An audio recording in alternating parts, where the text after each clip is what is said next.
Baş prokuror yanında Korrupsiyaya qarşı mübarizə baş idarəsi tərəfindən saxlanılan və haqqında məhkəmə qərarı ilə 2 aylıq həbs qətimkan tədbiri seçilən Ruslar Eyyubovun Azərbaycanda və xarici ölkələrdə çoxsaylı daşınmaz əmlaka və biznes obyektlərinə sahib olduğu qeyd edilir.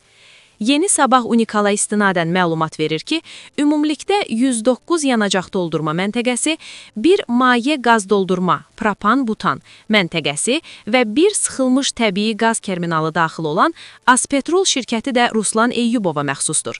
Ruslan Eyyubov, prezidentin şəxsi mühafizə xidmətinin keçmiş rəhbəri Bəylər Eyyubovun qardaşı oğludur və uzun illər ərzində böyük həcmdə sərvət toplayıb.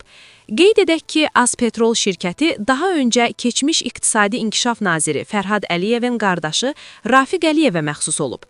Bəylər Eyyubovun bu günlərdə həbs edilən qardaşı oğlu Ruslan Eyyubovun Türkiyədə bir neçə şirkətə sahib olduğu bildirilir.